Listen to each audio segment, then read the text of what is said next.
तो अगर आप अगला इनटेक का प्रिपरेशन में जुट गए अभी से, तो करना क्या है कि परीक्षा का लिंक डिस्क्रिप्शन में डाल दिए हैं और कूपन कोड ये रहा, ठीक, आरा वाला 50 कैपिटल में डालकर इंग्लिश और हिंदी दोनों में आप टेस्ट सीरीज को लगा सकते हैं। परीक्षा अभी आपका काफ़ी दूर है, यानी कि 3-4 महीना है अभी आपके पास। तो करना क्या है कि अगर आप नए कैंडिडेट हैं तो एक बार पहले टेस्ट सीरीज को लगाइए और अपना कमी को देखिए कहाँ पर किस सेक्शन में आपको मेहनत करने की ज़रूरत है। देन आप तैयारी करने के बाद फिर से टेस्ट सीरीज लगाइएगा, 2 बार लगाइएगा, आपका एग्जाम इजीली क्रैक होगा। लिंक डिस्क्रिप्शन में, कोड आपको पता ही, आरा वाला 50। तो इंडियन एयरफोर्स का फेज 2 11 जनवरी से आपका स्टार्ट हो जाएगा। अब आपका मतलब कि टाइम बहुत कम रह गया, जितना आप मेहनत करना है करिए, डबल मेहनत करिए, आप बढ़ा दीजिए। पुशअप सोचिए कि 1 मिनट के अंदर होल्ड करके हम मारे, ठीक। पुशअप आप लोग 1 मिनट के अंदर 10 पुशअप मारने का कोशिश करिए घर पर, कि 1 मिनट के अंदर 10 पुशअप आप मार रहे हैं कि नहीं। 6-7 सेकेंड होल्ड करिए और पुशअप 1 मिनट में 10 पुशअप मारिए। 10 का 11-12 मारिए, ठीक है। 12-13 आप मारने का ट्राई करिए, क्योंकि 10 से आपका मराया जाएगा वहाँ पर। 10 से ज़्यादा नहीं करवाया जाता है। 10 से भले कम करा दिया जाएगा वो ठीक है, लेकिन 10 से ज़्यादा नहीं कराया जाता है। और एक चीज़ यहाँ पर हमको कॉमन दिखा कि आपका जीडी का जो टॉपिक है वो हर एएससी पर आपका कहीं ना कहीं वो मैच कर रहा है। जैसे कि इस भोपाल सेंटर पर आपका जंक फूड एक टॉपिक है, जहाँ पर ये भोपाल के साथ साथ आपका जोधपुर में भी और बिहटा में भी पूछा गया था। तो कुछ ऐसा सेंटर है जहाँ पर, यानी कि हम कुछ क्या, हमको पता, मतलब कि हमको पहले से ही पता था कि आपका ये ग्रुप डिस्कशन का जो टॉपिक होता है वो, मतलब कि अगर आप लिख लेंगे और लिख कर आप यहाँ पर प्रैक्टिस करेंगे ना इस पर, तो आपका जीडी में बाहर होने का चांस कम रहता है, ठीक। क्योंकि एक तो आपका इंट्रोडक्शन बेटर हो जाता है। बेहतर तरीके से अगर आप इंट्रोडक्शन देंगे तो आपका 90 से 95% आपका काम हो जाता है। बाकी का बचा हुआ काम 2 से 3 लाइन आपको उठाकर, या तो आप खुद से बोले या तो उस टॉपिक में से उठा लें जहाँ पैराग्राफ रहता है उसमें से उठाकर बोल दे, बस आपका यहाँ पर हो जाता है। और अगर आपको जीडी का ड्रेस लेकर जाना होगा तो और इम्प्रेशन बढ़ेगा, आप ले लीजिएगा, मेरी तरफ से हम बोलेंगे कि आप ले लीजिएगा।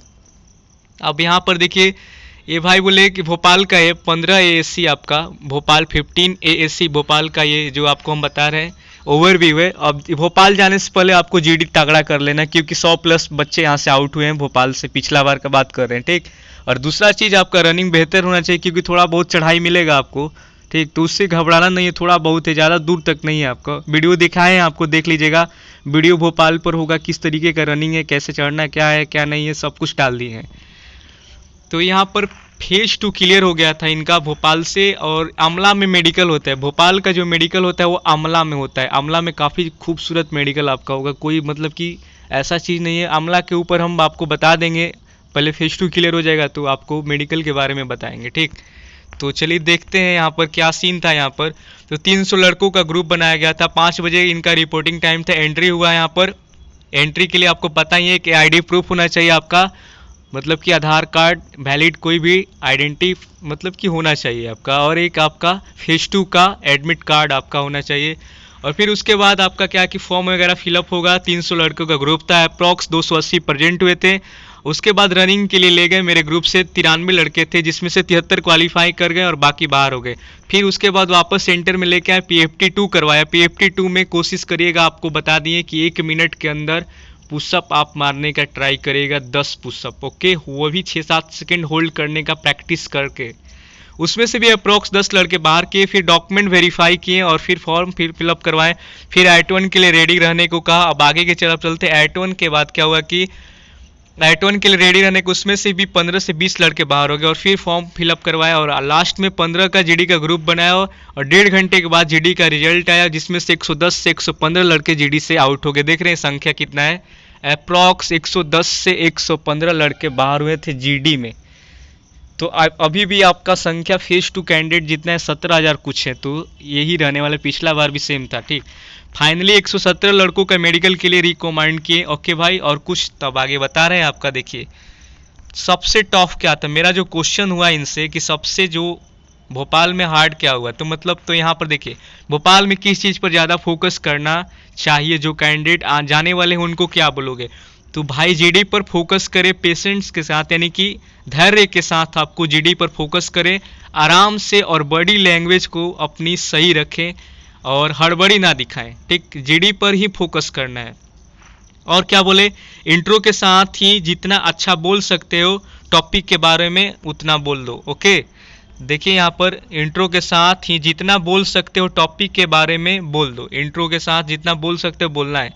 रनिंग के लिए क्या बोलोगे, तो रनिंग भी ठीक है भाई, जो 1600 मीटर पर मतलब कि जो 1600 मीटर पूरी कर लेता है उसकी निकल जाएगी।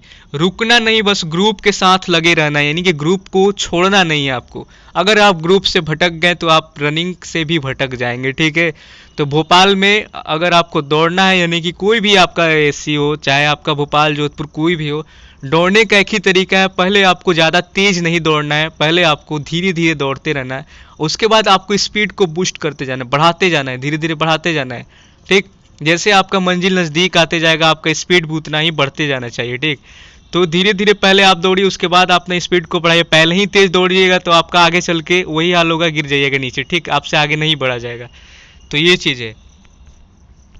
अब यहाँ पर देखिए, यहाँ पर बोले कि ये रुकना नहीं, बस पहुँच जाओगे आराम से। रुकोगे नहीं तो आराम से पहुँचोगे। वहाँ पर भोपाल जा रहे हो तो देख लेना, रुकोगे नहीं तो आराम से पहुँचोगे, कोई प्रॉब्लम नहीं है, क्योंकि आपको वीडियो भी दिए थे, भोपाल का ही था। देखिए इनको कुछ कैंडिडेट कहते हैं सर टाइमिंग भी पूछो यहाँ से। देखिए 6:35 तक मान लो कोई कैंडिडेट पहुँचता है तो बाहर कर देंगे। मेरे देखिए इनका जो घर में टाइमिंग था क्लियर देख लीजिए, 6:45 में निकला था इनका, यानी कि घर का टाइमिंग 6:45 था। और वह मतलब कि वहाँ मेरा पहुँचने के बाद 15 सेकेंड तक लड़के आए थे, यानी कि इनके पहुँचने के बाद भी 15 सेकेंड तक लड़के आए। अब आप समझ लो कि क्या वहाँ पर टाइमिंग और क्या वहाँ पर टाइमिंग दे रहे हैं। और इन कैंडिडेट थे जो पिछला बार थे, ठीक है।